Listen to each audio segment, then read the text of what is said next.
So, I think we should just give a full recap. Like, I think we should let people know, like, okay, we've been posting about this show. Like, it's really the business. Like, we're going to give you fair warning in a couple days. Like, you have until the weekend to get caught up because on everything that we're talking about. On everything, because we are putting this out and it has spoilers and gems. Okay. Yes. Okay. So we should start. At the very beginning. At the beginning. At the very beginning. Season 1, episode 1, Sundown. Sundown Towns. Did you know about what Sundown Towns is? I had never heard of it prior, no. Interesting. Yeah.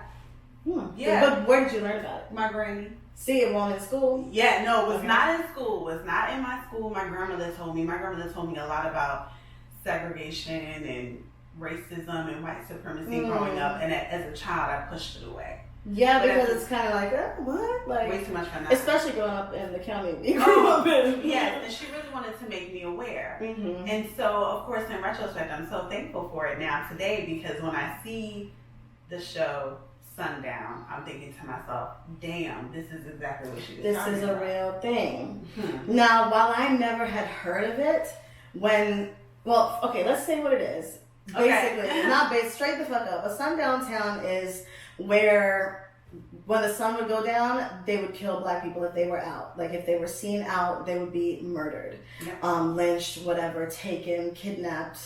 And this is something I guess prevalent in the South. Yes. And even today, still, I found out today that there are some sundown towns. There are some sundown towns. In Virginia. Yes. Now, and when we say people that have been doing this, it's not just, common folk. It's police officers. It's the higher up people, the people in control, the people who are showing themselves to do the same thing today. Mm-hmm. But yeah, somebody had posted on Facebook after I had seen the episode to my non-black friends, do you know what a sundown town is? And a lot of white people were responding, yeah. And it was so surprising to me that all of them had heard of this one, and that some were saying, yeah, the town I live in is a sundown town. Like, currently is a sundown town. So my thing is, like, if black people are disappearing in your sundown town, then they just disappear and that's it? Yes, that is it. Because clearly we see that black lives have no value to the American people. Yes, all lives. Anyway, segue. But yeah, no, for real. So sundown town. So we see the full effects of that in this episode 1. When the 3 of the characters are traveling, they're on a journey to find Atticus's father. Okay. And they're which is the protagonist, by the way. Yeah. Atticus. What's his last name? Freeman. Tick, affectionately known as Tick. Okay. Affectionately known as my baby daddy. He's so fine. He is super fine. Okay. Shout out Jonathan Majors. We love you. Yes, okay. Come sit with us and review your show. Right in the middle, Jonathan. Okay. But yes, we gotta give props to all of the characters. It's a powerhouse black cast. Yeah, I gotta say, the newbie Jonathan Majors. I had not seen him before. He's relatively new in the movie world. I know he had, from what my research, become famous really off of a film that he did last year, an independent film called The Last Black Man in San Diego. Have you seen it yet? No, I haven't. No, me neither. It's on our list. Okay. But things to watch. And I still haven't seen The Five Bloods, which me neither. We gotta see that too. Yeah. For him and for Chadwick. Yes. Oh, yes. Yeah. Oh, definitely on our list of things to watch, because I'm a fan now. He's acting himself. He's acting his ass off and looking great. Holy girl, that body. Oh, Lord.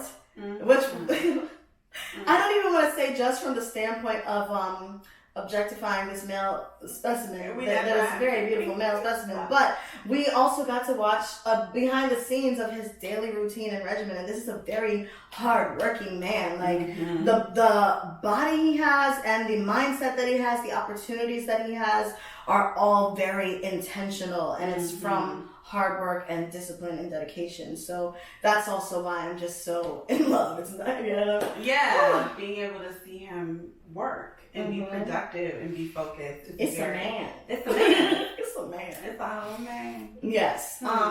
Journey Journey Smollett as Letitia fucking Lewis. Letitia fucking Lewis. First of all, I love her in period pieces. Mm-hmm. She does amazing in period pieces. She was in Underground, and then she was as a little girl in Eve's Bayou, which of course is another period piece. She just fits so perfectly in those tiny pieces. And I don't know what that is. She's not acting her ass off. Even, it's funny when we're mentioning the movies that she was in, I didn't even think about the, was it Tyler Perry one?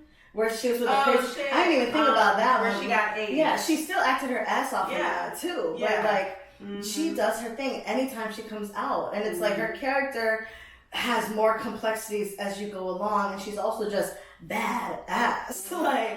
Super respectable, and I just love her. And then who is it? Uncle George. What is his real name? Okay, yes. Angela Bassett's husband. Yes. Fabulous. Mm-hmm. What can I say about him? I'm happy to see him in something else. I think the last thing I remember him in was The Preacher's Wife. Oh yeah. But he used to be he's got to. Yeah. He was in Law and Order or something. I don't know. Maybe no, he was in Law and Order, wasn't he? I don't know, girl. I don't know.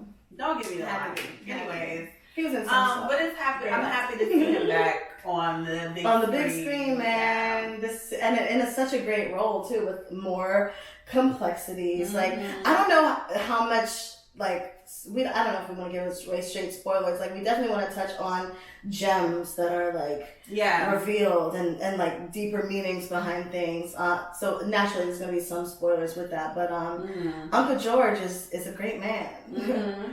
He really is for a myriad of reasons. Mm-hmm. I think one of the first things that drew me in, of course, the opening scene is beautiful. Mm-hmm. I loved it so much. Isn't it beautiful? Stay with me. Oh, you talking about that? See, I'm talking about even the aliens. Oh yeah. I'm still Uncle George. Just his dream sequence, and just how beautiful and poignant that is. The colors too, and everything's so vivid, and just the story of it. And then we find out that that's a callback to a Lifetime story that Uncle George and Atticus' father, who we'll talk about later, Montrose, has experienced in real life. So I really think it's really poignant, and I love, first and foremost, to see Black people in sci-fi. And not only do I like to see Black people in sci-fi, but I like to see Black people reading sci-fi and reading just in general and being engrossed in literature. Yeah. And so I like how the foundation of this whole show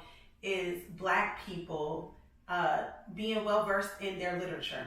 Mm-hmm. I mean, they wouldn't have been able to superbly so. Yes, oh my god, it's wow, you're in a situation, and then they know exactly what novel this situation harkens back to.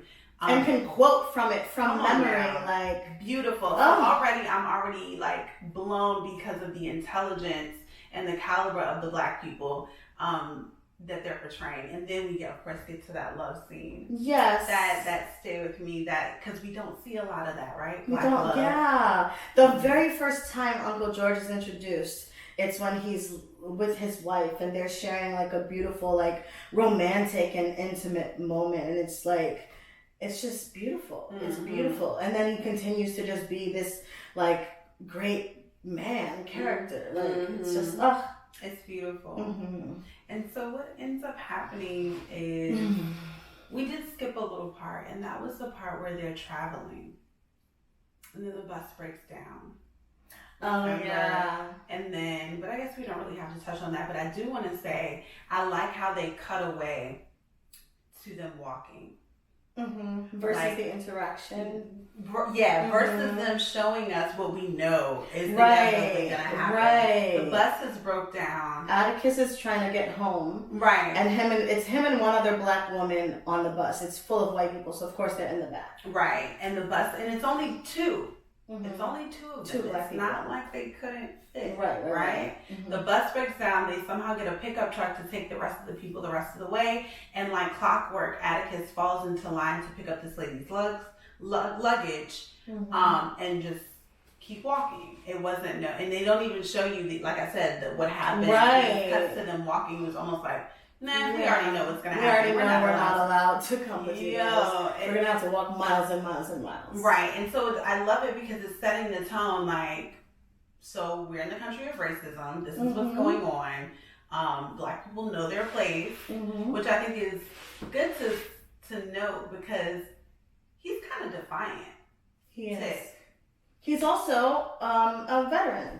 Yes, he is. Yeah. And he's been out of the country, so he's got a completely different worldview. And I feel him though. I went over to the country and I fought for your ass. You gonna respect me. Okay? I don't care. He knows, where he can and cannot push for the moment. Exactly. And this is not a push. Yeah. And this ain't no little dude. No. Even when he's like confronted by white people, he's like, he's dead. What's up? Scary black man. Yes. So, and so he's pretty much just taking a trip because he's looking for his father. Montrose is his father, played by Michael K. Williams, another phenomenal actor. Right, like I'm just picking him, like right. y'all free. Come on. For those of you that know, he was on The Wire. What was his name? He was in a number of things. He was in a number of things. That was like his breakout role would be The Wire. But so they're looking for Montrose. Montrose is missing. And he wrote a letter to Atticus wrote. Not Atticus. Montrose wrote a letter to Atticus, which is why Atticus is on his way to Chicago to look for his father. The letter is a little cryptic. It's not necessarily something that Montrose writes, which is a little strange, a little different. Now, okay, to the letter. When Atticus is reading the letter to Uncle George, there are two words that he mistakenly read while he was reading, and just knowing everything about like scripting, like nothing is on accident. So one of the things was like, you can't run from your past, and he said like you owe it to the past and change it to own, or I think he said own first and change it to owe. So you own your past and then you owe your past. Then again he said something about your secret birthright, and then he switched it to sacred.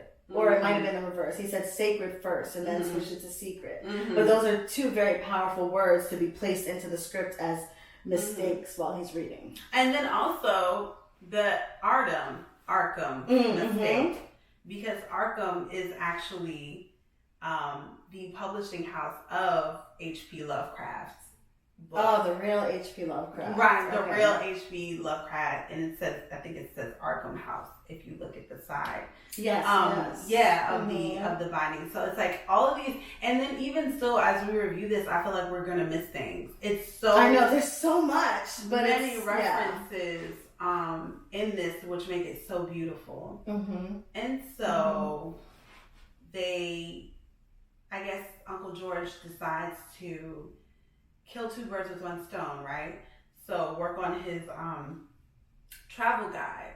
And so I like this because he's essentially making the Green Book. Have you heard of the Green Book before? No. Okay, so the Green Book is a book that was made years ago, and it's literally what Uncle George does. It's the safe travel guide for Negroes. But back in the day, it was called the Green Book.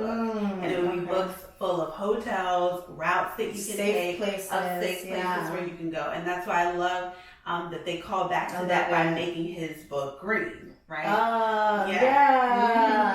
Okay. And so I think I know he's killing two birds with one stone by taking him on this trip to go look for his father, but also being able to publish the next part of his safe travel guide. And so he's like, cool, let's do this. We're going to do this. Is there anything that happens between them saying important before we get into Letty and her sister? Between George and Atticus before they leave. Yes. When they're reviewing, so George and Hippolyta's daughter. Okay. They're reviewing what she drew on the map. Oh no! Before they left, is there anything that happened? Like, because I want to get into the party, because that's before they go. I do want to talk about the party's before they go? Yeah. Yes, of course. Remember, that's when they had the party the night before, and then they went. You don't remember that? Are you talking about the outdoor party? Yeah. Okay, yeah. not the party at the haunted house. Okay. No. Yes. I'm talking about the outside. Okay, so yes, let's cut to Ruby and Letty. Let's cut there. Okay. Insert scene. Okay, the next characters. Right. So we have Ruby. I cannot think of her name right now, but she's a beautiful Nigerian actress. I love. I love that. I You better kill that accent, girl. Yes. You better kill that southern accent. Beautiful, voluptuous, brown, beautiful skin. She's just gorgeous, has pipes like no other. Yeah. And she's killing the scene. Killing the game, singing her fucking heart off. Just looking beautiful. Looking beautiful on the stage. Yes, having like a block party, which... Oh gosh, they mentioned this, and so you all should listen to the Lovecraft Country radio podcast if you want. They mentioned this on the Lovecraft Country radio podcast, how safe they are. And they mentioned how safe they are just out in the streets having a good time, and how Chicago was segregated. So segregated. Because they were on the south side. Yes. And that's why they were feeling so safe to go out and do this. And then the juxtaposition of how it's not safe once they leave, right? And just anyway. Yeah. But just how free. So also, to keep people in, do not leave this area, this one little area that I'm giving you. Like, you cannot go outside and you'll meet the sundown. You'll meet right. But you see the anxiety in that, right? Like how free it's. And I love how they show you at the block party. It's dark. Everybody out. Yeah, it's definitely. And as soon as they leave out of the south side, the sun can still be just a peak up, and you might die. You might, yeah. They're coming for you already. Right, yeah, it's insane. So we are introduced to Ruby. We don't know that Ruby is Letty's sister until she comes and takes the mic from her. Yeah, shows up, interrupts the party. Like that. Well, and it was like hyped up from the crowd, but then she was like, okay, like let me steal the sunshine, or the shine. But you know what? And I also want to kind of speak on the colorism in this. Yes, which they haven't touched on that. Like they episode after episode, they don't say nothing. But you know, it's there because really, Letty, the audacity of you to get up on stage after being missing for a right. Once you know all this, we ain't seen you in how long, and you want to come sing with me now? Okay, like and we're singing, and you sing. Hey, I'm like, okay, Letty. So you can tell that they have like a very strenuous, very strenuous relationship after that really crazy performance. It wasn't crazy. It was just high energy. It was because they were like, it was very like competitive, and then they were like in sync at times. Even with they would dance in unison, so you can tell this is something from back in the day. Like they really like grew up. They're sisters. Like at the end of the day, even though there's annoyance there and like give me the mic, we're still sisters. Like we're doing this together. All right, you gonna sing with me? Come on. And so they get off stage and they're like, you know, now we find out why there's some kind of tension there. Letty has been on the road. Letty missed the mama funeral. Letty asked Ruby for money to come to mama funeral, didn't show up. And apparently she asked for money quite frequently. That's her thing. For pioneering, as she would say, as she would call it. And Letty is now asking for another favor. I need a place to stay. I need a place to stay. And Ruby said 2 days. That's you got 2 days. That's their girlfriend. And Letty is not okay with this news. She's like, she's displeased. Very displeased. What am I supposed to do in 2 days? Oh my god. Figure it out. Figure it out. Ruby is pretty much like, you know, figure that shit out. It's not my problem. It's almost like, well, and obviously the mother has died, but it's almost like a motherly type of relationship. Like she bails her out, she takes care of her, she needs to rely on her. And so I don't know how she linked up on the trip the next day. I missed that. I don't know how that, or is Uncle George just always the hop in the car if you need somewhere to go? And where was she going? Marvin, remember? Oh, to her brother's. Right, and then... To stay with him or what? Right, yeah. And then they got to meet him, remember? Because she missed Mama's funeral. Everybody's still mad about it. Letty, you can't just come in and act like nothing happened. Exactly. Act like Letty. you asked people for money for a funeral you didn't show up. You didn't show up for. So where's the money, Letty? Come on, responsible. And so that's what ends up. So because she doesn't get what she wants out of Ruby, which is more than 2 days, she somehow ends up on the trip to go with Tick and Uncle George to, now it's 3 birds. So she wants to go to see her. She's going to go stay with her brother Marvin. Uncle George is going to work on the travel book. And he's looking for Dad. And so they all set off on this trip. So the sundown town, does the sundown thing? No, that's after they see Marvin. Yeah, I think, okay, so, now the map, right? Like how what Dee drew on the map. Yeah. Uncle George's daughter, she kind of has like a gift of vision type of thing, plus an imagination. So she'll write one comic type stories, but also she has on his map. There's like Montrose did that. Are you sure? I thought Dee did it because she draws. No. Remember, there's a part where they are sitting in. Is it a library that they own? And he pulls out the map, and there's a Grim Reaper on the map. And he was like, your dad's got a crazy imagination. And he was like, this is the map.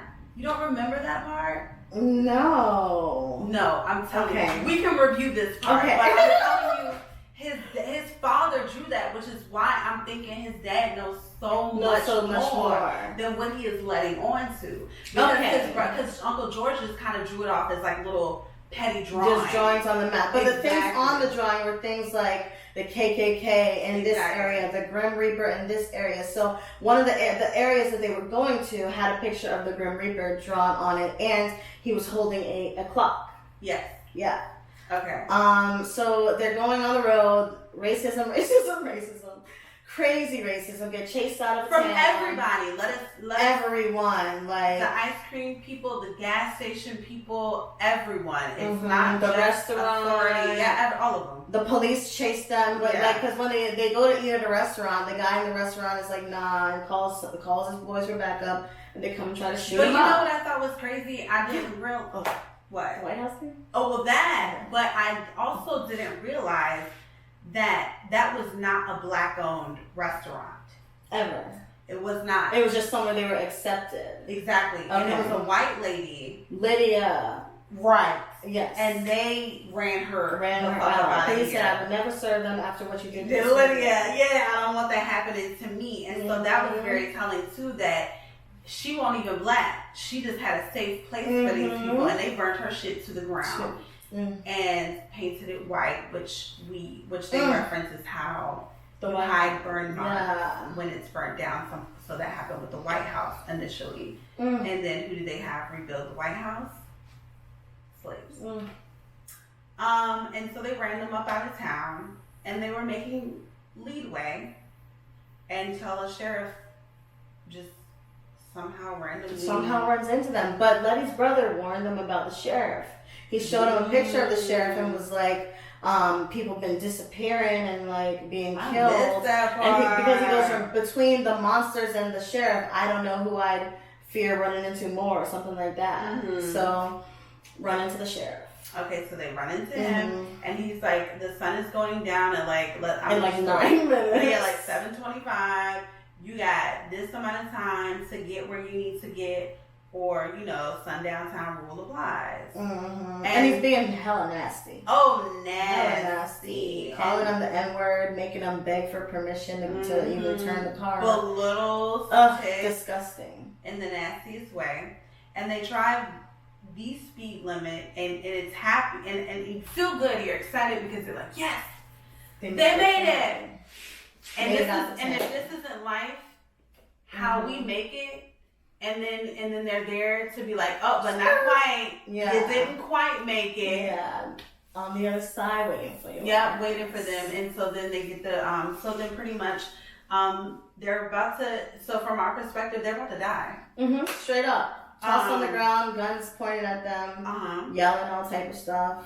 Until another monster appears. And what is the name of it? I looked it up earlier. It's Shalogun or I can't think of the name of these ugly things. But the way they describe them, pig-like creatures with like thousands of eyes. Now, even the reference of pig-like creature, we know in this real world who is referred to as pigs. And in the scene, they're surrounded by officers, sheriffs, racist ones who were trying to kill them. And then the other pigs come out, the other monsters with thousands of eyes. Think about that symbolism. Them eyes.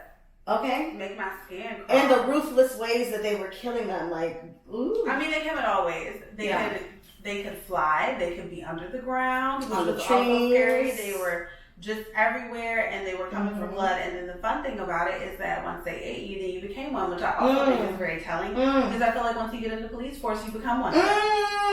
Right? Blue lives, right? Okay. And then and so then they run to refuge in this cabin in the middle of the woods. And I think that this is very interesting that we're sitting here. This man's got like half his arm. The sheriff, I believe, his arm was chewed off. Half his arm has been chewed off by one of these things, and he's still trying to regulate. Right, and being racist all the while. Still trying to be racist, and still trying to like they're pretty much like there are monsters, and he's pretty much like those are not monsters. This is, and it's so telling to how white people will constantly be like, well, we're telling them our experience, and they're like, that's not what's really happening. Y'all, it's monsters out here. What you mean? What are you talking about? Like, and even when it was time, there comes, so once you get bit by one, you turn into one. And so there were two police officers, and then Tick, George, and Letty, all in this cabin together. Letty runs out to go and get the car. For the lights. Because they realize that lights will actually distract them away or make them go under the thing. And so George and Tick are left in there with the two officers. And here it is. You see this person transforming into a monster. Straight zombie style. Like, and you're hesitating to pull the trigger. Kill this person. I mean, it's not even a person anymore. Right. It is a full okay. What are you trying to protect? That's a killer now. That's not a person anymore. Okay. That is the killer. That is the murderer. That is not your officer. That is not your colleague. That is not your sheriff. That is a full monster. And you see it transforming in front of you. Right and you literally had to wait until the thing started attacking you. Yeah. Because that's what happened. I don't think he shot him. No, he did not. The thing started attacking him. And so then eventually what ends up happening is Letty gets the lights with the car and busts through the cabin. And then they get away. Yes. Now, that's another symbolism too, because as we found out, they only come out in the nighttime in this sundown town. These monsters come out at night and kill people at night, where the sheriffs are killing black people at night. The pig-like creatures are also doing the same thing. So it's like so much, synchronism. The monsters don't just stop. A whistle calls them off, which is important. Very important. For later. It's a high pitch. They said it's almost like a dog whistle, but a high pitch just tone. A tone is what triggers them to like, okay, dive back underground and dip. And so after all of this, and keep in mind that we just explained to you how horrific and crazy that this is, right? So they walk down the street and they come across this really awesome like castle, and that ends episode 2. I mean 1. Yeah. So they get to this castle or whatever. This is now episode 2. They get into this castle, which is actually what they're looking for. The name of it. What? Episode 2.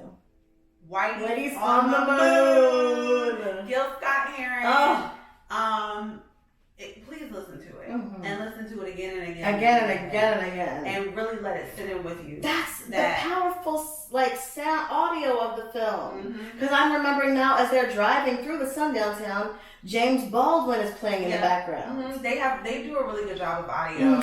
Aside from just the music, which is Raphael Sadiq, brilliant. Aside from the music, the audio is brilliant. Yes. Every single thing that they pick for each scene is just so brilliant. And so this particular episode is called Whitey's on the Moon, and you will know why soon. But I find it so interesting that they just had this traumatic experience, and then they open inside of this house, totally forgetting the entire night, except for Atticus, yes. And we come to find out later why he is immune to this. But anyways, so they're in this house. Mansion. This opulent castle type thing. And they don't really know what's going on. They don't know what's going on. They're given like royal treatment. Like all of their rooms are catered to them. Uncle George has all of his favorite books. So does Atticus. Letty has a whole wardrobe of these beautiful clothes that are all her exact size. So everything is just perfectly catered to them upon their arrival. And it's odd to Atticus, but not to George and Letty, because like I said, their memory has been snatched from them. They can't even ingest. They're not even thinking about the trauma that they just went through. So Atticus is thinking about all that he just went through, and then why am I here? What is leading us here? And so, I mean, really. So I just remember that first scene when they're showing them in the house and they're all dancing and stuff. And when they showed Atticus, he's sitting in his room almost like the thinking man. Yes, he is. Like he's intently just in a pose, just thinking. They're like enamored by all the like opulence and like dancing and having a great time. And he's just like intense thought. Atticus, like And so. Where can we go with this? I mean, really, we can just say what it is. They have entered, what is it called? Sons of Adam, the ancient dawn. Ancient order of something dawn. Something in that. Long story short, it is a cult. A cult for white men. It is a cult for strictly white men that is of the lineage of Adam, as in Adam and Eve. And so they are of the bloodline of Adam. And elite, are they though? Really, all the members? Well, okay, yes, they are. Because of what the rituals they do. I don't think they're all related to him. No. They are. You have to be blood. So maybe they're like cousins and uncles and things. But he is direct bloodline. Like a direct descendant of Titus Braithwaite, who is a direct descendant of Adam. Do you follow? Okay. I didn't know that they thought they actually had ties to Adam. Yes, which is why they're trying to open the Garden of Eden. Yes. Well, I thought they were just like a cult who did like their research. And No, they truly believe that they are. Yeah. That they are sons of Adam. Yeah. And that's why their bloodline is so pure and elite, and they think that they literally have created, which is white supremacy, right? Exactly. Let's make everything pure. Let's make everything. And they talk about this hierarchy of things, like putting things in their place, in their order. So yeah, okay. And so,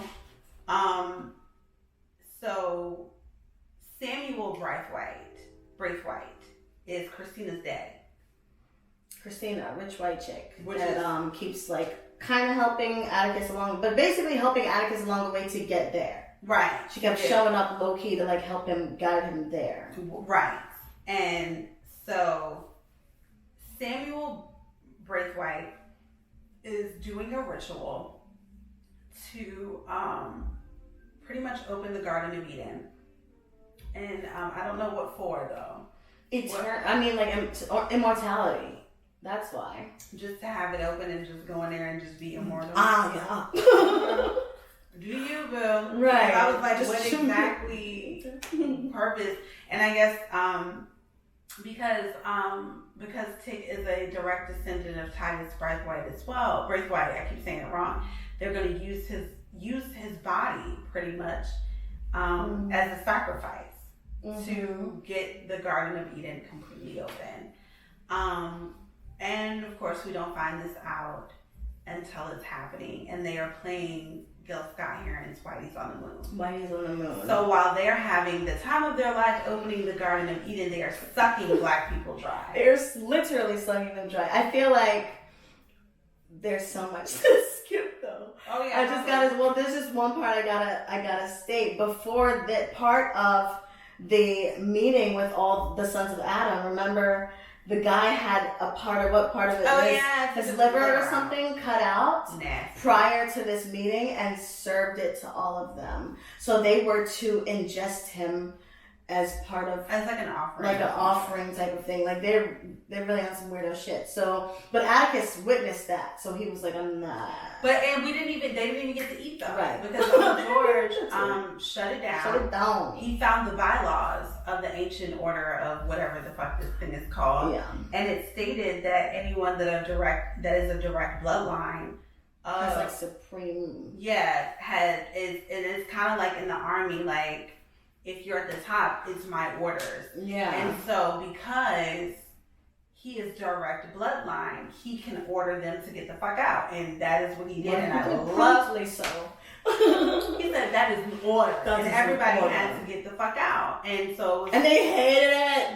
Because they had to listen to a black. They were all racist. They all and even so there's also enter character William, who William is like, he appears kind of like the assistant to Christina. He's a very handsome young blonde male, and he's, you know, just keeps showing up in the house and kind of guiding them along as well.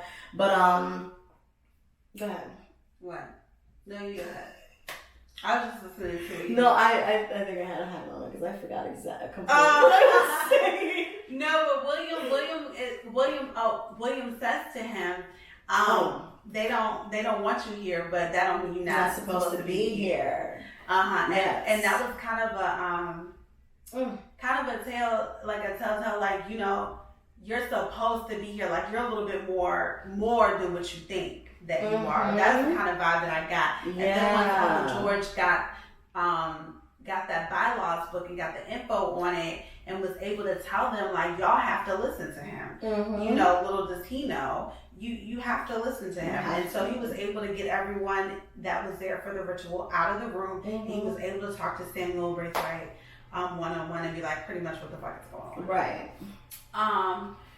Or not what the fuck is going on. He was like, I'm leaving. Where my daddy at? He's like, where's my dad? I'm really only here for him. Like, fuck what y'all got going on. Yeah, and so I'm gonna leave. They tried that. In the midst of that, they do find the dad. Right? Well, after the bridge part. No, the dad was in the car. Oh, that's right. He was in the car. They did. So they had found this like and then stone. that's one of the things. I don't know what it was. It was I don't know, just this. It's like place. a silo type thing. Yeah, and they knew that there was like an underground part to it where you wouldn't be able to hear. Like they keep prisoners there easily. So they figured out that's where Atticus's dad is. Now Atticus's dad also had been like working his own escape, so he makes it above ground like through digging. And when he does, Atticus, Letty, and Uncle George are there. And then that's when they go away. Yeah, they try to leave. But there's a seal that crashes. A magic seal, an invisible seal that's just literally and smashes their car because Samuel is pretty much like, not on my watch. I have a Garden of Eden for us like to I open. said, right? And so let's get back to business.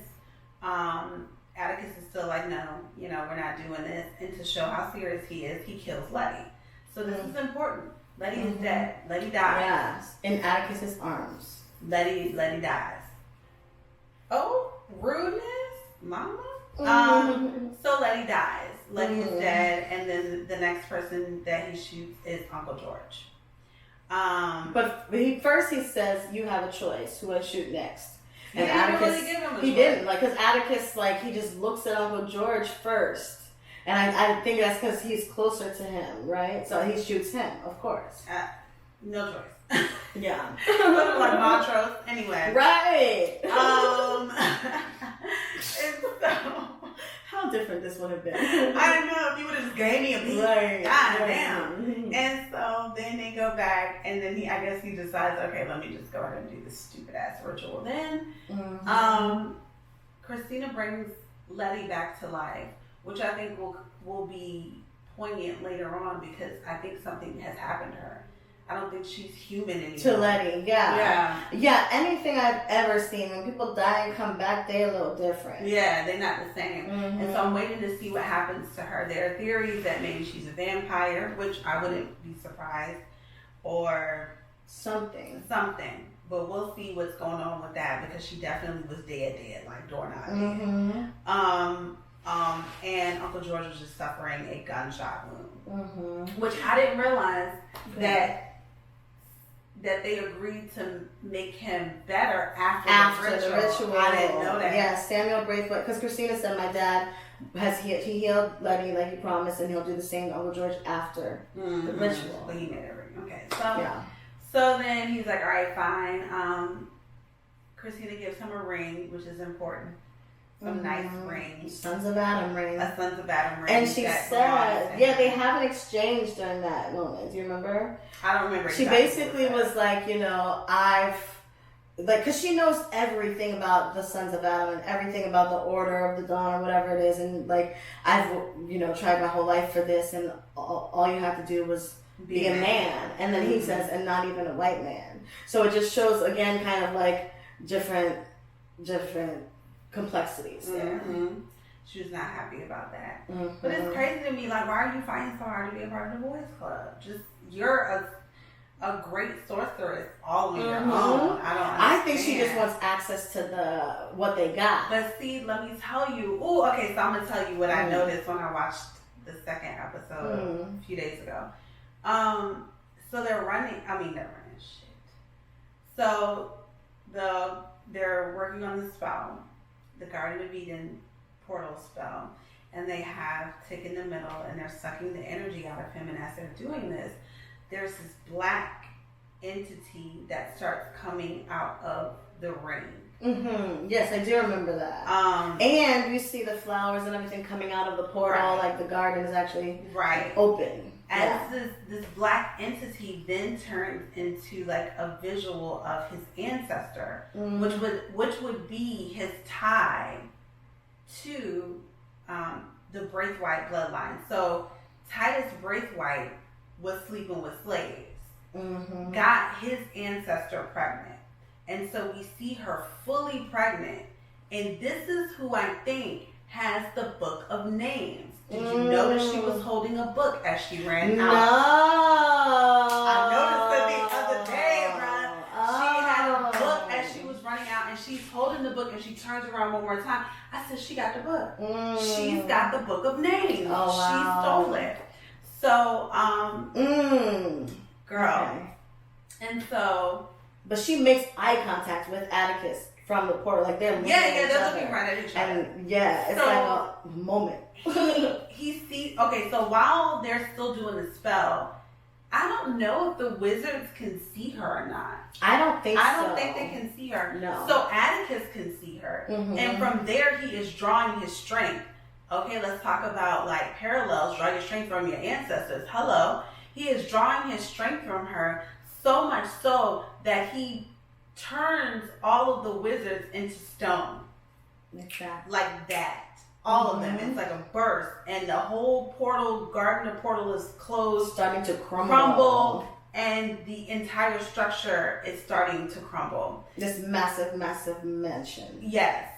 And to get out, he is basically following the ancestor that is pregnant. And she really, like the path she really had to run because... And you can see the flames, right? Yeah. That was her story. And his story is the crumbling. But it's the same thing that was happening. Yeah. In her story, Titus Braithwaite was trying to open the Garden of Eden with a spell, and it caused the whole thing to turn into flames and the whole mansion to burn down. So she was the one person that escaped out of the whole mansion. So now we're reliving this as Titus's descendant Samuel Braithwaite and her descendant Atticus are like in this ritual to try to open the portal again.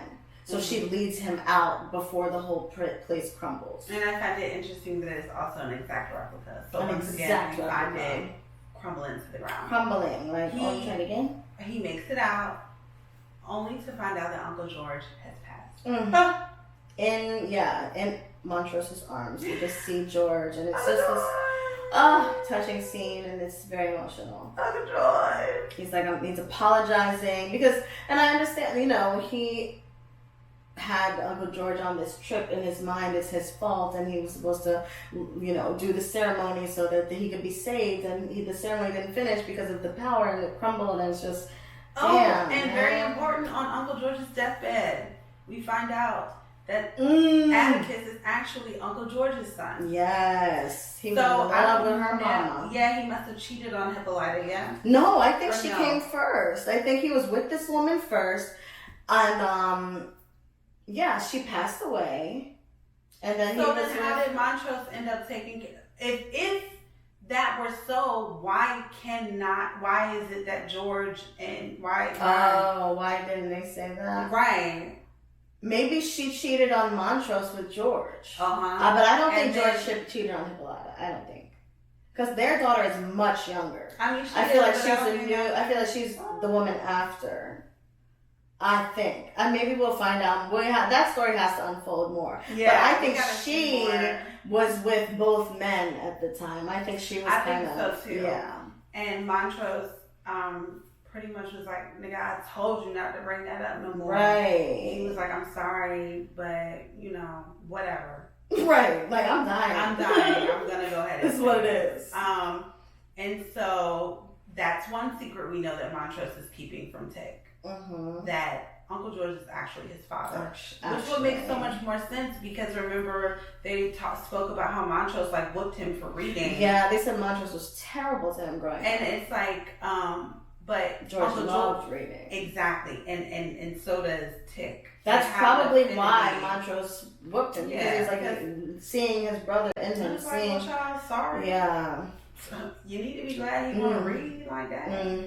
So now, okay, one more thing I'm going to touch on for episode 2 because when you were talking about the ritual, you mentioned the wizards. And they did call them this as well. So we know in 2020 and just in this real life that KKK they're known as Grand Wizards. So in this, they're actually doing wizardry and they're the same, they're hooded, they're wearing the same getup, but they say at one point we would never associate with the KKK, they're too poor. So it's like the same mentalities but an even higher power of I was this. going to say they're elite KKK. Elite KKK, but the point, the main thing was the wizard thing, like how they're using these powers and they're called wizards. And I remember, I think it was a conversation between George and Atticus. It was something where they said something about them being wizards or the real wizards or something like that. So.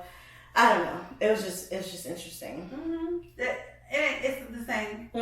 Same. They think because they not poor that they not the KKK. Oh, but you are. And they know they have these racist ideals. Yeah, they know that we don't want you here. And when he first sees Atticus, did you catch what he said to him? Oh yeah, I thought you'd be darker than what I thought. Yeah. He's darker than what I thought. Yeah, that was the first thing out of his mouth. You're darker than what I thought, and not for nothing, understandable. I mean, great daddy treated, right. Understandable, but still, no, shut up. Okay, right. And so that concludes episode 2. Episode 3, we have... What's the name of this one? Holy Ghost. Holy Ghost, okay. And we can tell that this is going to be a Letty capsule. So this is going to be a Letty episode. Which, as you said, she just died. Yep, she just died. And so it opens with and I think this is very poignant as well, it opens with her in church. And you can tell throughout this entire episode, Letty's just trying to feel. And that's because something had been taken from her. She had died. You lose something. Some sort of fervor in life or something. She lost something. So it looks like she's at church trying to get revived, and that ain't happening either. Everybody around her is celebrating, and she's just sitting there crying like, I'm not moved by this. Okay? She gets money from her mother's death, or so we think, and decides to buy a home on the north side of Chicago, which is all white, and blacks are not allowed. So once again, we are walking right into territory that is not safe. Right, and they kind of mentioned that recently something had happened when there were black people that come in the area and they were chased out. some black couple had moved into like an apartment building that was like white or something like that. It was a whole riot. Yeah. So she find this huge rundown house. It's beautiful. It is. It reminds. This is what I told you I want like the house from Charmed. The show. That's exactly. That's what it was. It was probably even bigger than it had like 13 rooms and a basement, an elevator, all this stuff. And but you can tell it's very old and no one's lived in it for a long time. It's very run down, but she has these dreams of redoing it, making it into a boarding house for I guess traveling. Was it? What's his name? Here's the thing. It's supposed to be for black people in the community. But Letty gets a little performative with it and invites all of her people, which is why Ruby gets so pissed off later off in the episode, because she finds out that that's what you've been spending your money on too. Helping your friend remember she spent some money to fix her camera. Spent some money to get a friend out of jail. Always pioneering for your, as her sister said, your artsy friends. And so she was extreme. You remember when they were moving in, she was so dismissive. She was like, Ruby, close the door, like, boom. But Letty's trying to sell it to Ruby first as we can live together, work on our sisterhood. And Letty full of shit, bro. Well. Yeah, she's full of shit. Because she really did try to sell it that way. And then it ended up just not being that way.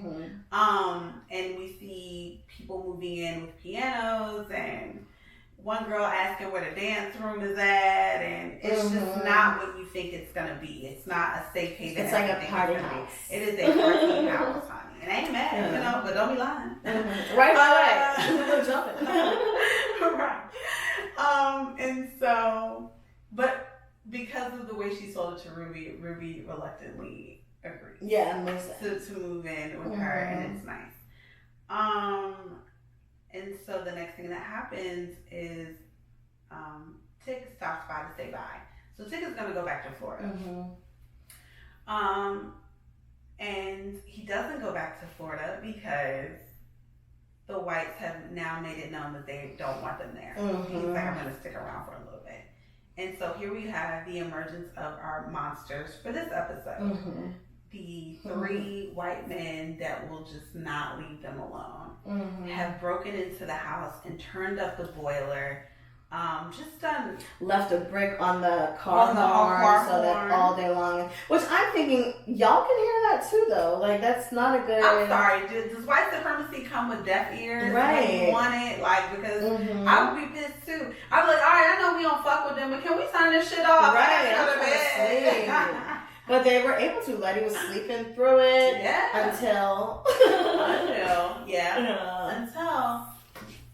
we find out that the house is haunted. So I love how every time they introduce the real life monsters, which let's just go ahead and say it, the real life monsters in Lovecraft Country are racist. And they go and they show you the supernatural monsters. They're always introduced at the same time. And it just goes to show that we are always dealing with something. For example, black people couldn't even do COVID without being shot. Girl. We dying? Oh, all right. Like what? Right, please. And so here we're thinking, here she's sweating from them turning up the boiler, which we find out is a war tactic, Tick tells us. From turning up the boiler, she's sweating profusely, but prior to that, there was a severed arm, pulling a sheet off of her. It was like in The Grudge. And you can see like a little bit of it's just, you can tell it's like some scary ass shit, but as soon as she's about to wake up, the thing disappears. Yes, and the bottom of the jaw was gone. Ooh! Okay. Some scary shit. And so then she wakes up she has that little piece of monster, and then the next piece of monster is can't even put up the windows, the horns are going off, and then it's boiling inside of the house. Now, so these white people done came up in her house, broke her shit to make her uncomfortable. Yeah. Like, the audacity! And then, what are you sleeping? Right. Are you sleeping? Are you resting? No, you just come in to Do you have any you just come in to make sure that we're not living. It's like, oh, you're black. Let me go out of my way to let you out know that you're black. Of the way. Okay, out of the way. They're just living peacefully there. Yeah, not doing anything wrong. So it's like, and so like you said, so we have the horns and we have the boiler, and Tick says to her, excessive heat and noise. That's some of the same war tactics we used in Korea, was it? Yeah. And she says, for what? And he never answers. So they keep alluding to something happening in Tick's past in the army, but they won't quite say what it was, but something traumatic happened there as well. But we missed something really important. Oh, yes, he called someone. On the first episode, he called a woman. And we have reason to believe, I'm sure the audience believes this as well, that this Asian woman that keeps creeping up in his dreams. So for example, in the very first scene, there's a woman in red, like painted in red, and she's an Asian woman that creeps up, and then he has a moment in the palace, in the mansion, where there's an Asian woman that he has to kill. But then he sees, like, it's a hallucination type of hallucination. And then he spoke to someone, and she said it, when he called this person, which was long distance, to an Asian country. Yeah. And she said, you went back, didn't you? Why did you go back? And then he but she said you shouldn't have. Yeah, you shouldn't have gone back. And then he hangs up. So we don't know. This story, the show is great at like planting seeds to be continued. Yes. So it's like we don't know still who she is. We've seen, and the actress is Jamie Chung. So yes. we know her face, right? Who got her start on The Real World. Yeah, that is so dope, and she's a shit now. Yeah. But so we know that Jamie Chung is definitely like, I think they were involved. Love interest. Yeah, it was a love thing for sure. I think it was a love interest for sure too. So as Letty is going to go fix the boiler, she hears voices. Yeah. In the basement. She hears voices in the basement. She goes looking, and she sees like an opening in the floor, and the opening like lifts up, and there's voices. She's like, She runs out. She goes get it sounds like they're trying to like get out. Yeah. Like the doors opening and closing and like very haunted. Yeah, very super haunted. And so that's when she goes to get Tick, and Tick talks about the warfare thing, and the boiler thing, and then leads him to that thing there. And then that's when they see the room, and it's like, oh, this is perfect for your dark room. Yeah, and he's like, he's kind of like, it's not haunted. There's nothing. I don't see anything. I don't hear anything. Everything's cool. And so they let it ride.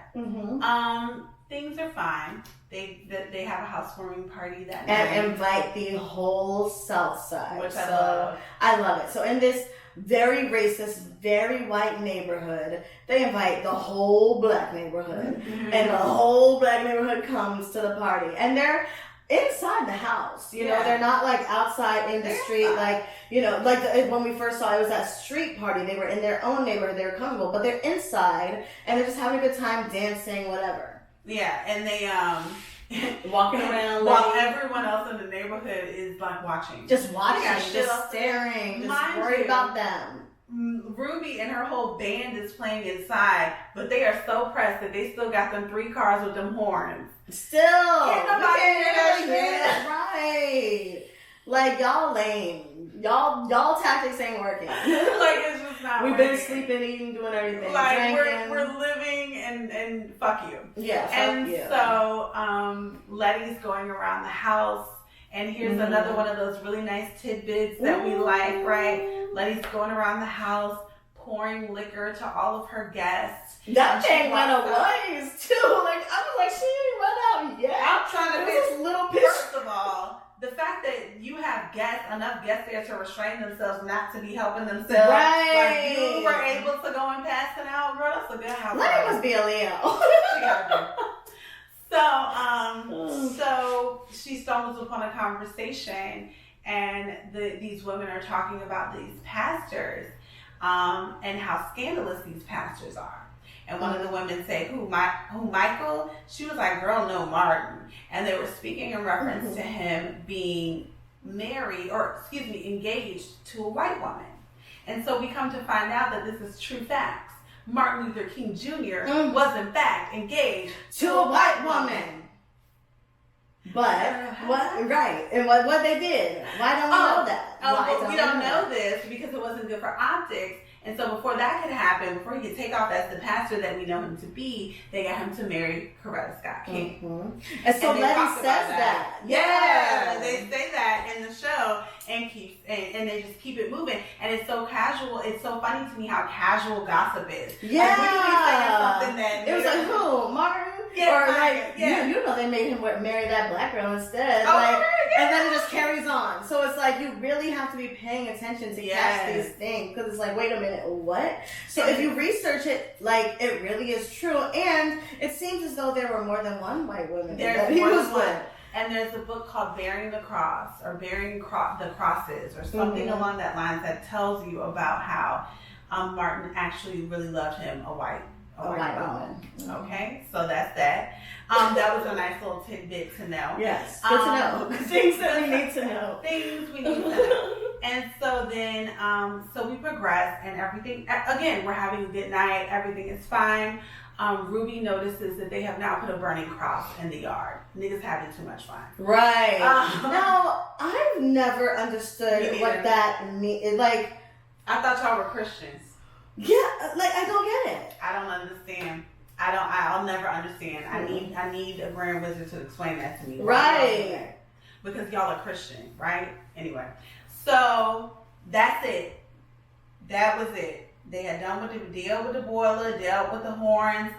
That was it. And you could tell that everybody at that point was like, that's the last straw, bitch. Mm-hmm. Because everybody got information, which I spoke to you about. I love that. Yes. No. Okay, go ahead. Oh no, like, so Letty don't even say anything. Letty just goes and grabs the bat, and then Tick is like, get your shotgun, Ruby, get the car, this. Everybody get in position because we already know, like, what they need to do.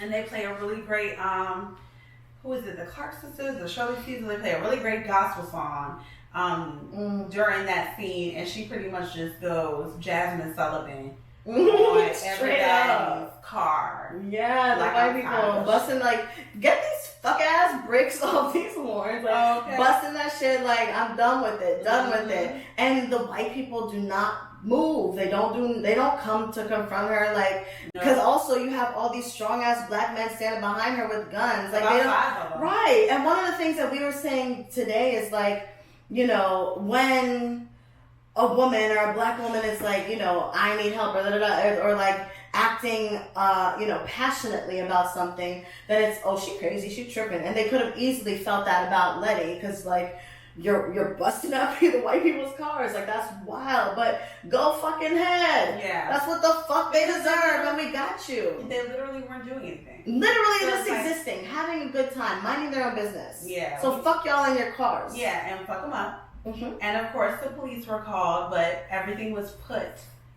in perfect order. Mm-hmm. They threw the shotguns in the back of Ruby's truck. Ruby drives off. They give Letty a little a little blazer to put on. She's out. And everybody gets arrested. Now let's talk about where some of Letty's energy just came from for this bust down. Because Letty just got bust down.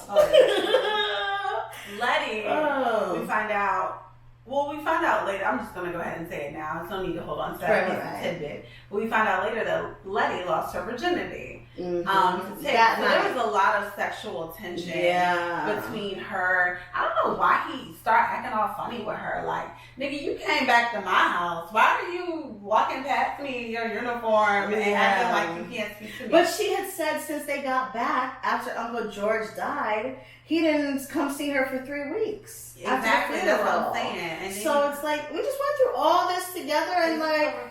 Yeah. Okay.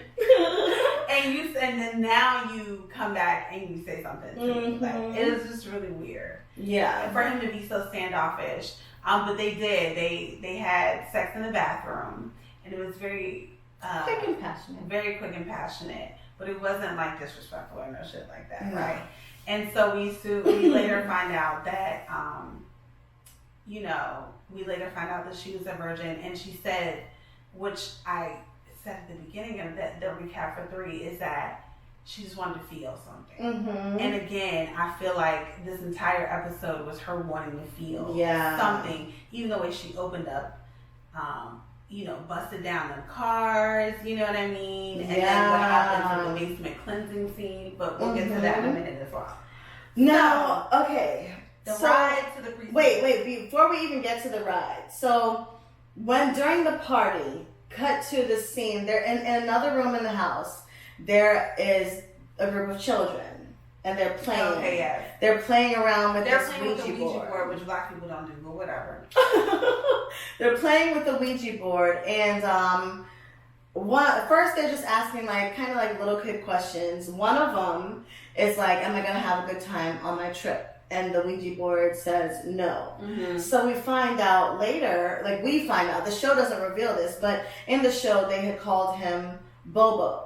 So Bobo was apparently a nickname for Emmett Till. But when does he go on this trip? Because Bobo in the next episode. I know, Bobo's still in the episode. But that's what they said. They said Bobo was, and there was a picture of him at the same time. So when he said, "Am I going to have a good time on my trip?" they're referencing when he went down south and, was murdered. Yeah. So it's just another slide this in there real quick. So so as they're playing with the Ouija board, whatever takes over and spells out George is dead. Mm-hmm. So his daughter gets upset and leaves the room. But that's just kind of another insert to say that the house is haunted. Mm-hmm. So Letty is driving and riding. That's right. Riding in the back of the paddy wagon on the way to the precinct, and we pretty much get this is pretty much Freddie Gray all over again. Mm-hmm. And we don't understand why he's doing this, why he's pressing her about why you have this house. Where did you? This is a sheriff too, right? Yeah, another sheriff. This house is known as the Winthrop House. Okay, so he's pressing her, and she's like, "Why did you buy this house? Where did you get the money from? Did someone tell you to buy this house?" And he's not giving her the right answers, and so they start. Because she don't know the answers. She really don't. And so they start throwing her around, thrashing. She's literally, like I said, Freddie Gray situation. And she's a tiny little thing. Okay. Mm-hmm. I'm sorry, I would have grabbed onto his. I was wondering why she didn't grab the thing. I guess she couldn't, but maybe handcuffs. But they had these handles. So the officer in the back with her grabbed the handles while the other one just starts driving erratically. So she's getting thrown and slammed against all the walls and the ground in the back of this van, this police van. But we end up finding out that the house that she's in held the body parts of 8 black people that were experimented on by this nigga's friend. Mm-hmm. So his friend, Hiram Epstein, very interesting name that you chose here, Epstein. Yeah. Yeah. So Hiram Epstein used to be a professor at the Chicago University or something like that, and he ended up getting fired because of his unethical practices on humans. And pretty much this sheriff teams up with him to find black people to bring to him. And by find, we mean kidnapping, stealing them, and pick them up off the street. Shit. Yeah. Basically, same shit we're seeing now. People being thrown in the back of vans and just disappearing, and that's where the fuck they would end up, with this crazy professor who would do all types of disgusting, inhumane experiments on them.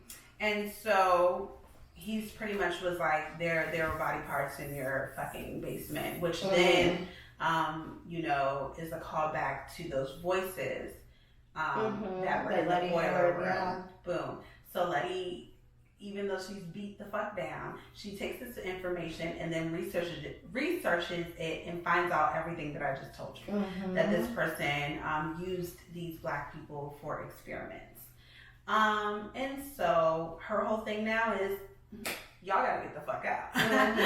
Y'all gotta go. Yeah, this is my house now. Yeah, this is my home. Because I guess she doesn't realize, that although it's haunted, they're not really trying to harm you. But her whole thing is like, I love when she says that, I'm realizing that this world is not what I think it is. I thought it was one way, and I'm finding out it's another. Yes. And I need to stake my claim in it. And it's not her being afraid anymore. It's I'm going to stake my claim. Because it is what it is, whether I do or not. This is the world. Like, whether I want to believe it or not, this is what it is. No matter what, and it harkens to the question, like, what is reality? Because these white people will sit up here and lead you to believe that these things that are happening are not happening, just like with racism. But this is happening. This is my reality. Although it's not yours, this is my reality, and I got to stake my claim in this. You know what I'm saying? This isn't fall back. Okay? Right. So she ends up researching, and Atticus is down with it too. So, of course, I find it interesting that who she goes to find is a priestess, a Oya priestess. Oya is an Orisha that is, she is the bringer of change. She brings change through destruction, through winds, storms, rains, things like that. And so we have a priestess of Oya that is coming to the house to help exorcise the ghost out of the house at the same time. Yeah. And did she say she got her through her mom or something? Yes, yeah. Which I thought was interesting. She was like, her mama don't dibble, and like her mom, she was like, her mama not into it, but she a hustler. And so she gonna do what she gotta do. So I'm like, how does she link up with it? What is what hustle is your mother into that would bring her in contact with this woman? Of all types of people. Yeah. So while this is happening, of course, we find out, once again, here we are confronting the ghosts, which are the monsters, at the same time that the three white men that have been harassing them the whole time have decided, this is the night that we're going to go in and beat their ass, right? Let's also... So we're resuming, the priestess comes to... Okay. Now, before she comes in the house, this is a key point too. They make a sacrifice of a goat. So you see her slit the goat's throat, and then she puts, is it an X or a cross? An X on their foreheads and on the house, like the door. And what she say? It's like to protect us from whatever. And then they go in the house. And the white men are watching this at the same time. And like I said, being nosy. Being nosy. All you have to do is mind your business. Again, the collision of dealing with both monsters at the same time. And so they go down to where all of the activity has been happening. Oh, because you know what? We forgot that part where Epstein comes out of the ground and says, get out. And her pictures. Yes. She had taken a bunch of pictures, I don't know, at the party or just as she was going around the house. Yeah. So she did make it into a dark room, the basement, as Atticus suggested, and she's seeing these lights in all the pictures. So she puts them all on the floor, puts them in some organized way, and then his face emerges from the pictures, and it yells at her, "Get out of my house." Yes, and that was enough for her to be like, "Oh no, nigga, you gotta go." This is haunted. Yeah, and so they go down to the dark room to start to perform this ritual, and the priestess is pretty much like, "Whatever you do, don't let my hands go." And it's three of them, and then the three white boys simultaneously breaking into their house. And so they're in the circle, they're chanting what she is telling them. Unbeknownst to them, the white men have broken in. And also, let me preface this by saying, after the burning of the cross, everybody that Letty moved in was like, "Not me, not you doing, you making it too high." They were fearful for their lives. And so it was only just them left in the house. And so they're looking through all 13 rooms. These white men are looking through all 13 rooms, pretty much trying to attack whoever's with their left baseball bats. With their baseball bats, whoever's left. As they are cleansing the house, they from the basement, thinking that they are getting rid of Mr. Epstein. They're actually also getting rid of those three white men. So they're dying. Like the house is pretty much turning on them. Yeah, it's taking care of them. But as it's doing, so we're seeing the emergence of the ghosts to essentially fight back against these white guys and kill them as they're, just in the house for malicious reasons. Mm-hmm. So some of what we see a grown man's body with a baby's head on it. Mm-hmm. We see a body like kind of crawling on the floor, but like the head is cut off. We don't see them though until she calls them out, right? No, they're in the room. The white boys see them, and that's why they're getting scared. Oh yes, that's right. They did see them. Yeah, and where the orrery is, was because Hippolyta took it. Mm-hmm. Yes, that's when they back up against the radiator. Yeah, that they fucked up in the first place. Yes, that's what you get, bitch. Exactly. And so and then their face pretty much melts, and then and then the dude's head comes off. And the elevator, the elevator goes berserk on him and like cuts off his head as he's looking into the, So that's happening, and simultaneously, Letty, Atticus, and this priestess are in the basement, have no knowledge of any of that, and they're doing this chanting ritual while holding hands to get rid of the spirit, and it's like a tornado starting, and then like stuff is starting to blow around and like get all then it just drops. Crazy. And then does the lady drop too, or they all kind of drop back or something? Well, no, it's something like, I don't know if there's a roar or something that makes them run. Remember, there's something that happens that makes them like run out towards the door, trying to leave towards the door, and that's when something pulls the priestess back. Remember, pushes her back, and then that's when we realize that she's now been possessed by Epstein, and her eyes are black, and they're like, oh my god, yeah, and she got super strength, right? She's got super strength. So because at first Letty comes over and she smacks Letty out the way. Mm-hmm. Letty goes flying across. That big. Yeah. Letty got beat up this episode. Child, honey. Letty goes flying across the fucking dark room, and then Atticus comes in and tries to save the day, and she picks him right on up by the neck, and it's like, with her black eyes. And then I don't know what happens. I guess he decides that she's not it no more, and he transfers into Atticus, and this is when it becomes fearful. Ooh, yes. Now when that happens, it was a little bit like leveled up from when he was in the priestess, I feel, because you see him like his head is crazy, like shaking when he's, like walking, get the fuck out of my house, get the fuck, like you crazy bitch, and just like walking slowly toward Letty, but you see a little bit of like, you see him in Atticus more than just the eyes. It's like a little bit more of the spirit is emerging as well. I think he realized that his just physically, maybe his body was stronger to hold in the spirit than the priestess, maybe. And so he's like, get the fuck out of my house, get the fuck out of my house. And then a very powerful moment happens. Letty calls them by name.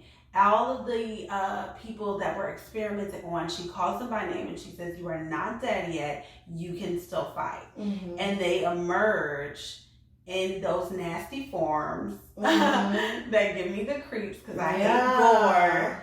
And but it's all the things, the disgusting things the doctor did, the professor did to them. Mm-hmm. And they form a circle around Atticus, and they continue the chant that the Oya priestess started. Mm-hmm. And I love it because they're doing hoodoo, right? At the same time, they are playing this powerful ass Shirley Caesar song. Devil, we gonna take your kingdom down. Ooh. I'm getting chills now thinking about it. And they are chanting and they are chanting and they are chanting.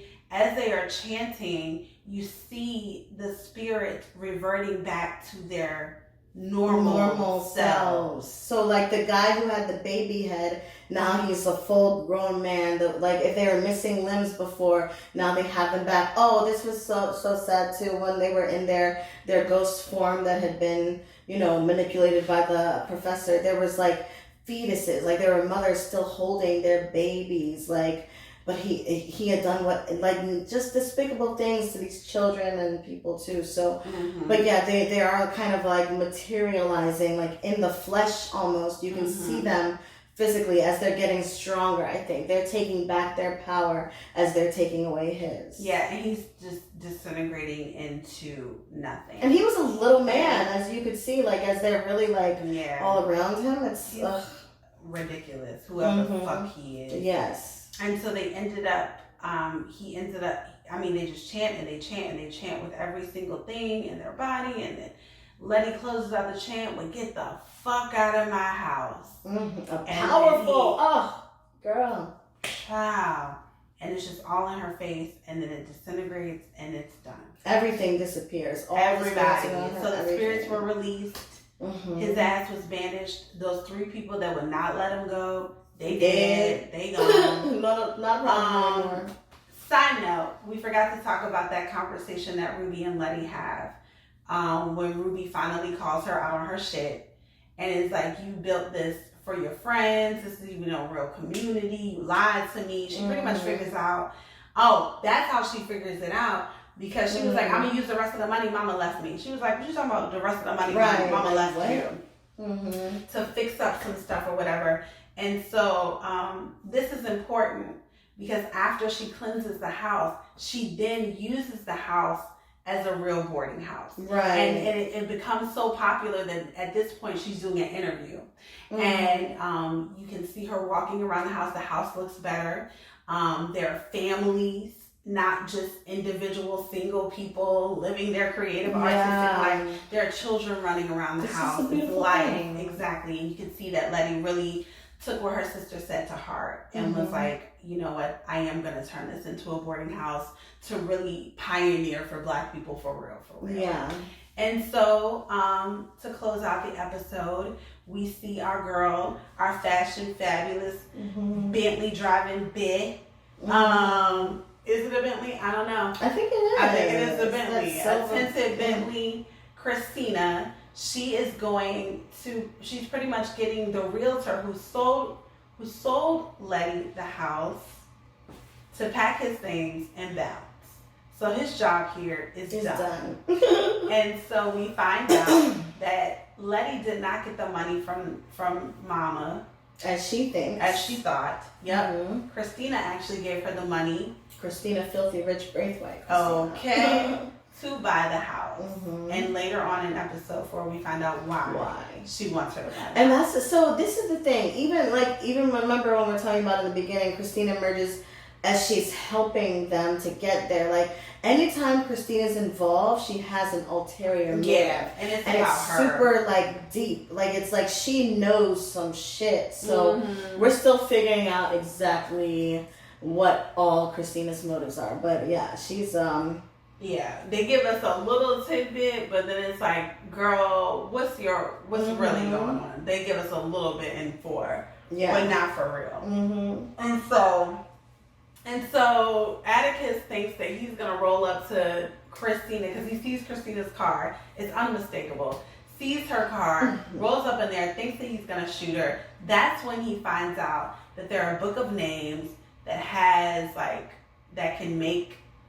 Like, you can make spells, I guess, if you have this book of names or something of some sort like that. Yeah. Kind of pretty much giving him enough to go send him to go get the fucking book, because she's not going to do it herself, right? Yeah. And I guess because she can't, right? She needs him, I think. I don't know if it's because of his blood or but she needs got him. The same blood. No? That's what I'm wondering. But then I guess with him being a direct descendant, because they got to be like cousins. Maybe direct descendant. Maybe when they say direct descendant, they're just talking, like, again, male. Maybe. You know what I'm saying? Because, okay. Yeah, I don't know why she needs him. Yeah, I don't know. I don't know, but I feel like I feel like, because we know that the vault has booby traps. I'm sorry, I'm jumping. I feel like she sent him to do the dirty stuff. Because she doesn't want to. Exactly. Okay. Exactly.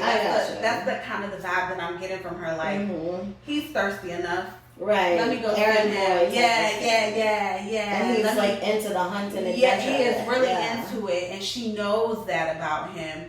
And it's almost like, let me start giving you these little tidbits so you can just go get the job done, and I ain't gotta look your finger. And so that leads us to the episode 4, where he is just more hungry to find out more information on the Book of Names. Now, what we know about the Book of Names is that she said all of the spells that are accessible right now are from one chapter or something, right? Or one book.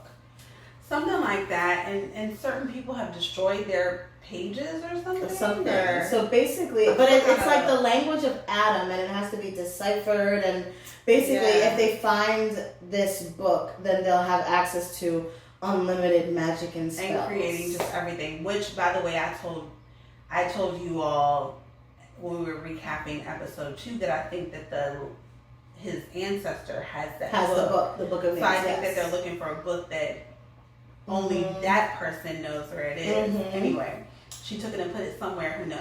It ain't at that museum. I know that. Right. So, episode 4 is called "The History of Violence." Very interesting title. Yeah, definitely. I wonder why they chose that. I need to look at that. I need to look at that episode again for real. I know most of the episodes I feel like we're watching 2 or 3 times because there's so much in them, and every time you watch, you're gonna catch another thing and another thing and another thing. It's always something. And so this episode opens, and this is important, and it's so funny because when I was watching it, I paused it right on this part, and because I was on the phone, and I kept reading it over and over again, where it says Adam fucked. Or was it Eve fucked? Eve fucked. Adam named Eve fucked. God did something with the monsters. The monsters devoured. God smited Eve. Something like that. Yeah. And so he's going through like a thing, and he seems to have these episodes often where he's drunk, and he's just having like these flashback type of things. Yeah. And I need to go back and listen to this too, because I could have sworn this man said when he was listening to Uncle George's voice, it said, "Give this book to Tick so he can save our family." I could have sworn that's what because immediately I know he had to have said something like that, because immediately I'm like, why are you burning the book? I freaked out when he burned the book, and so I'm thinking you had to have said something. One of those voices has said something about keeping that book, and so we see Montrose burning the book, the bylaws book that Uncle George read to find out that Atticus is a bloodline. Exactly. So it's obviously something that they need. It's something they need, and I'm like, Montrose, why are you burning something that they need? Red flag number 1 would be in Montrose. But and so they decide to take this show on the road to find out more information. And I don't even know how they found out about this museum. Do you remember? No. I can't even remember how they found out that there was a Titus Braithwaite exhibition at this particular museum. I don't remember that, but they find out, and they all decide to pack up the car again. And I think Montrose knew or something, right? Because he always knows. He always knows, because like Atticus was doing crazy research, and then like Christina showed up, and she was like, why are you doing double research if your dad already knows it? And when he was checking the library card, didn't show that his dad had already looked at all the books. So I feel like he was like, she went to Montrose and was like, are you going to help or not? They both did. And at first he was like, no, but then he basically was like, all right, I'm going to help. Yeah. So I think he's the one who knew about the museum. Okay, and then led them there. And so they, once again, were packing up the car to go. This time, Hippolyta and Dee come. And they try to kind of try to make it seem like, oh, we're just going to the museum, when it's way more than that, actually. So they get to this museum, and we kind of also get a little tidbit that Montrose might be gay. Oh yeah. So another dude tags along just for the ride, and he's a Tree. Yeah, Tree, because he's so tall. That's one of the reasons. But no, that other reason was too much for me. Right. Like, all right. You mad extra. So earlier in the show, Atticus was, when he was looking for his dad, he went to the bar he usually goes to, and Tree was like, oh, go talk to the main guy, he's out back. The main guy was out back and engaged in activity with another gentleman, sexual activity. So we find out that guy's gay. So Montrose now is the guy's saying, well, yeah, the gay guy also spent a lot of time with your dad. So kind of trying to insinuate to Atticus your dad might be gay. Mm-hmm. Always telling the team. Right. And so then Tick is now looking at Montrose funny while he's talking a little sideways. To the security guard. How you know the security guard? Right. I mean, I know the man. Dang. So anyway. But he said from the bar. Oh, yeah, he did. Yeah, He did. He might have been in the back alley with him. Might have been in the back of the bar. And so the security guard gives them access to, and also how far away. This is important. How far away is this museum from Chicago? Very far, it seems. It's far, right? Yeah, Boston. Yeah. It's not nowhere near. I think it is. I think the map did say Boston. Yeah, I think they're in Boston. I think it did say Boston. And that is not near Chicago, no. Not at all. That is important. Mm-hmm. And so, they find the Titus Braithwaite. I never say that man's name. They find the vault, and then they come back later on that night, and they get inside of the vault. Mm-hmm. To go and look for the Book of Names. Mm-hmm. How they get into the vault. Oh, well. It's like light? Yeah, there's something about like the light reflection and it shines on the door. All these things. And he knew that though. He knew. Montrose. Yeah, some turn the flashlights off. Remember? Yeah, he was the one. How would you know? That. Yeah. But he always knows just. You know just a little bit too much. Yeah. And so now, before we go into what they found, I want to say that Hippolyta and her daughter were also in the museum while they were there the other day. Beautiful. And they go see this exhibit of like the stars, and she has this moment with her daughter where she shows her this comet. Do you remember the name? Something Harry's Chariot or something like that. Harry's Chariot, maybe. Yeah, and she reveals to her that she named the comet. So one, it shows like her history with this fascination and knowledge of astrology, which that it keeps coming back in the show to the importance of that. Even like Whitey's on the moon and like these different things. So anyhow, so now back in the scene, they come back to the museum at night. Atticus, but also, she named the comet. But they didn't want her to be the face of it, which was nasty. They gave it. They said that some white girl named it, when really that was not the name that the white girl came up with. No. Yeah. Oh my God, vomit. All the things that we have been deprived of. Right. Gosh. And so so now we're in the vault, and they're looking for said Book of Names. Mm-hmm. And they end up going the right way. But only because of whose idea was it to go that way? Letty. Because at first Montrose was trying to lead them down a different hole. Wrong way. Because he said something about the guy who spent time in Guyana. Did you hear that? Oh yes. Trying to lead people down the wrong way. The wrong damn way. And who knows what type of booby traps that would have come down and probably would have died. Like, damn, nigga. Montrose ass in a way, bruh. So they find the right path, thanks to Letty. Yes, they find the right path. They go down the path. There are a series of booby traps. But some Indiana Jones shit. I loved it. Me too. I really did. So there's a scene where they have to cross the plank, but this plank starts disappearing. And remember what we just told you. Adam named, Eve fucked, God, whatever. So that was the combination to open the door. Yeah. And so this triggers Tick to be like, how you know that?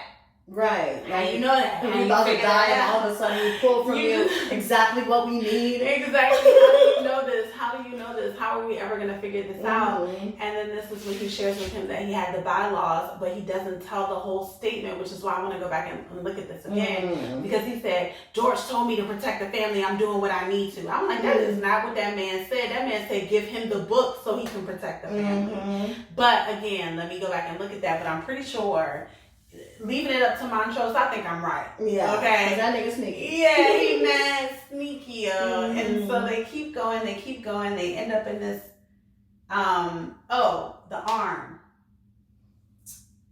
Remember he put his arm in the door. So at this point they're down beneath, and there was a little bit of water when they first got there. It's starting to rise. And when they first got underground, it said the tides will ever rise. So the water is like when they first started, it was like at their ankles. At their ankles. So when they get to this door now, and then there's a severed arm hanging like from the door. Mm-hmm. It's about probably like waist or chest level now. Mm-hmm. So yeah, he puts his arm in there. And I realized that whoever that was that put their arm in there clearly was not blood. Was not. That's not blood. But they had a ring. Did you see the ring floating? They did, but that's why I don't think all the sons of Adam were really sons.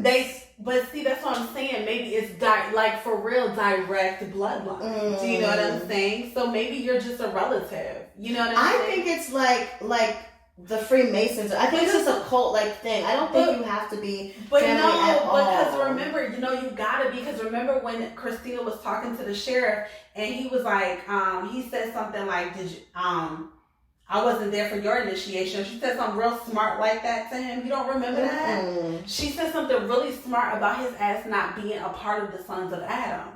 And or not being able to be initiated. And he countered back, I wasn't there for yours neither. Yeah. But that's because hers was a woman.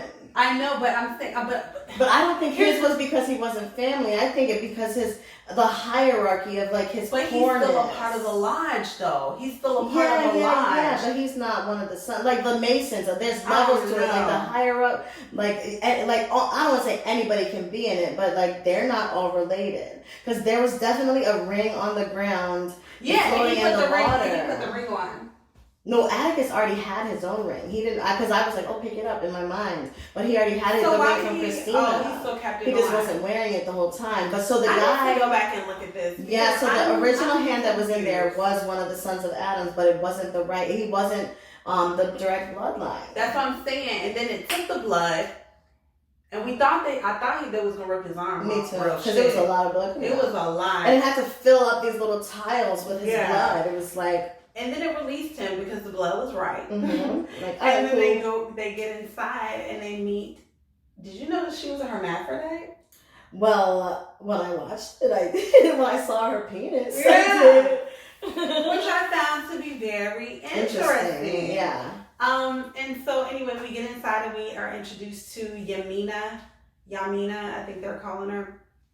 And this is like some character that was holding a scroll, which they believe is a book of names of some sort or something to do with something. Pages or something, yes. And she comes to life and she looks to be Native American and she pretty much is talking in a completely different tongue, but Atticus is able to understand her. Everything that she every does, single word. Like that. And it was like, you know what she's saying? He was like, shh, yeah, be quiet. Mm-hmm. And he's deciphering everything that she's saying. And she pretty much tells the story of how Titus Braithwaite lied to her.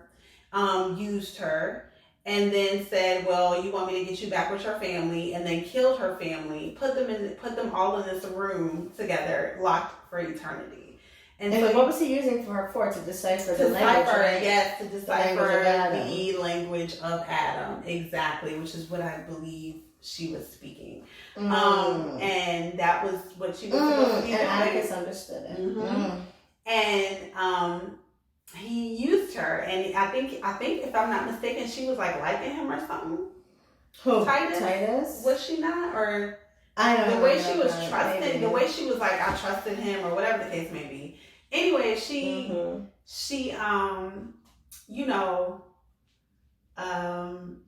anyway, we find out that Titus is just shit. We always knew this anyway. Mm-hmm. He kept her down here in this prison of some sort for centuries, eternities. Montro's like, man, whatever, let's go. Take the scroll, and then the whole structure starts to bust through. Yeah, they gotta go. They got to go. Earlier, they passed an elevator, so they go back to that elevator. Where does this elevator take them? Back to Letty's house. But before. When they're first getting in the elevator and the water is full and they're swimming through. Oh yeah. Is this true? I don't know if this is my correct memory. Was George was holding the paper. George let go. So Letty had to go back and swim. About? Not George, Montrose. I'm so sorry. Montrose. Yeah. Montrose was holding the paper and let go. And then Letty had to go swim after it. and the elevator almost closed, and then she came back in with the paper. I thought he was trying to go after her because he didn't want her to go after it. Was it? But Montrose is the one that let go of the scroll, right? No, the way I saw it was the scroll just somehow just ended up that way. Just and somehow, but you just said Montrose grabbed it when they left the room. No. Yeah, he did grab it when they left the room. And so, of course, he must have not held on to it. But then he also tried to go after her. And that, remember, whatchamacallit pulled him back. Atticus? Yes. You don't remember that? And I thought that was strange. Well, no, I don't think he was going after her and the scroll. I think he was trying to prevent her from grabbing the scroll. Yeah. But then he pulled him back. Yeah. So he was trying to get rid of the scroll already. I mean, my thing is why would you have even taken it then? Why wouldn't you just be like, let's go?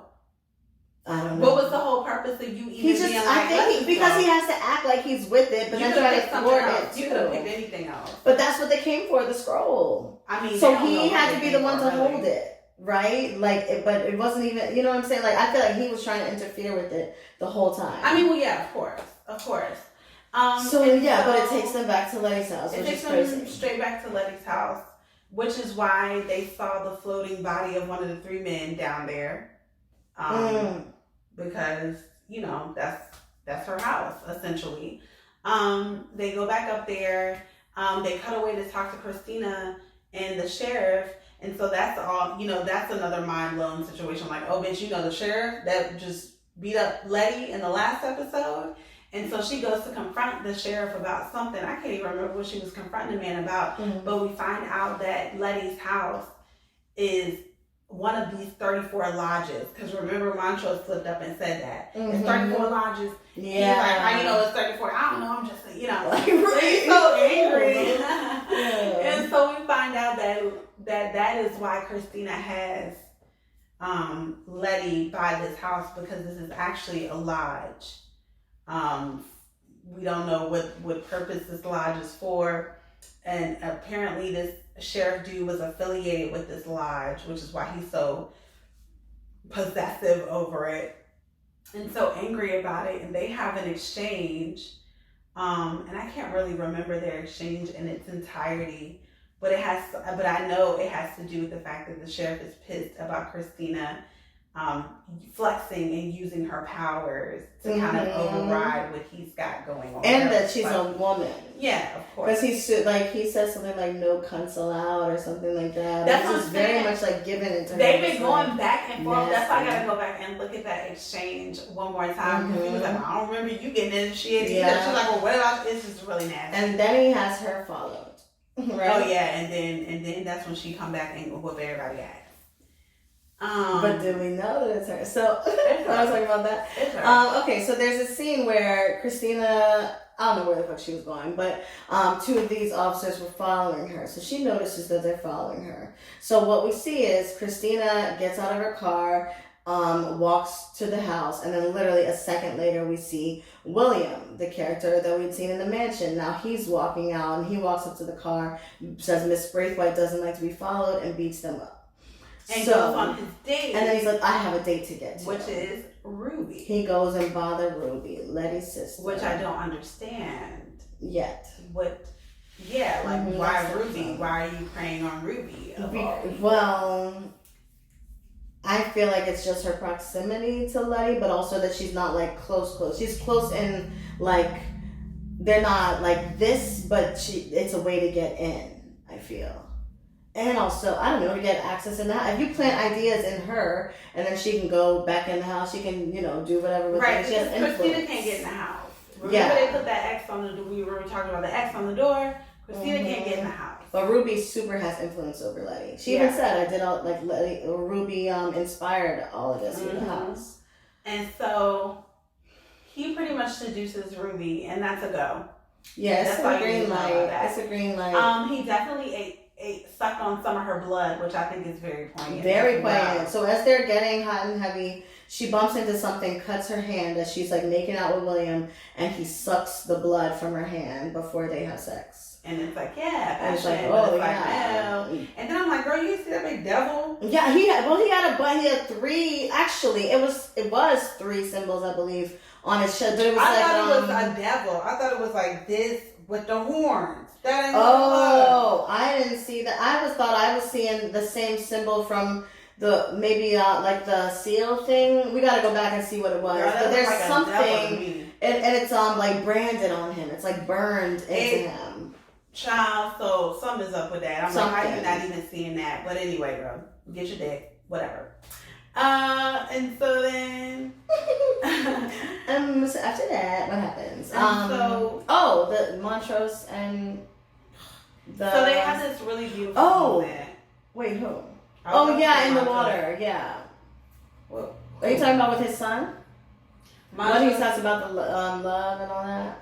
No, I was talking about the part where he's like, you know, your mom would have been so proud of you, and I'm like, oh, yeah. And I'm thinking, what a touching moment. Yeah, that was touching. And this is the part that we forgot. When they got the ancient woman out of that cave thing, Titus Braithwaite had put a spell on her so that if she ever got out, she would become a siren. So all you heard was this screech, and she wasn't able to talk.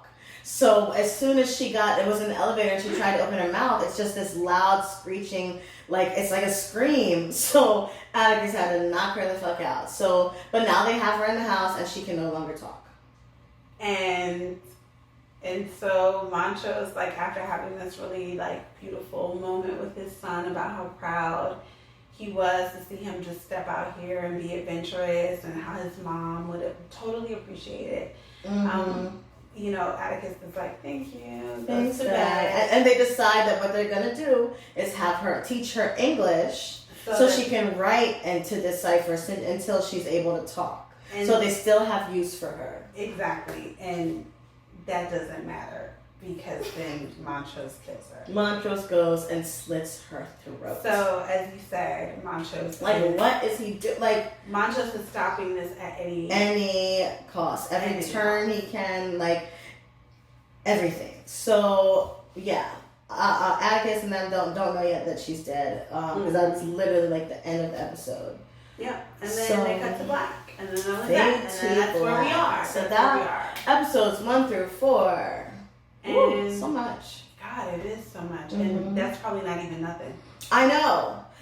There's so much to be uncovered. There's so much depth. And to be honest, there's probably a lot that we still left out. I know there's just so much in the show. I know it is. But it's really good. But it's good. So that's why you need to go back, watch, comment, and let us know what you think. Mm-hmm. Let us know what we missed. Give us your theories. Let us know. This is an open forum discussion. We want the theories. Now, don't say nothing stupid. Yeah, I mean, well, they might not know that it's stupid. You gonna know it's... Wait, because we've been reading some wild things. Well, like, there's this fan page, and the theories that are coming out are like, what? Are you watching the same show? Okay, like, for example, so how many of you think that Atticus and Ruby should be a couple? None of us. And literally everybody in the comments was like, no. They were like, are you watching the same show that we're watching? There's no connection. Have they even ever talked? Ever? No. Like, what are you talking about? So that people are just throwing in that stuff. But nothing stupid. Yeah. So like she said. But no, it's definitely a conversation starter, and the things in the show are super relevant and important. So we're looking forward to talking more with you guys and to you guys about it. Mm-hmm. And get caught up because the show is every Sunday, and we're going to be giving our reviews weekly. So this was a catch up of 1 through 4, but after this, it's weekly after the shows. And we cannot wait for episode 5. I cannot wait to figure out what the fuck is going on. Yeah, with everybody. It's going to be crazy. It's going to be great. Oh, and Hippolyta. Oh, yes. Hippolyta finds a map. Because she finds out that they got back to Chicago, and she like, how they get back to Chicago. Mm-hmm. So first they're her and her daughter driving back to Chicago. And they find this map, the drawn map, where Devon County is with circled, the Grim Reaper, which is where them damn things monsters was at, and the murdering cops. So she busts to you to start driving there with she her said daughter. She wanted to go get some answers, y'all. Lord. You don't need to go get no answers, girl. Take your ass back to Chicago. And the sun going down as she's going. I'm like, Lord. It's not already down, girl. It's down. Down. So, bless. Yeah. And so that's where we are. I think we did great recap. I think we did too. I hope we remember everything. At least most of the important stuff. Enough to get people caught the fuck up and informed on the gems. And like I said, if we left something out, yeah, let us know. Alright, that's right. Well, thanks for tuning in. Peace. See you next week.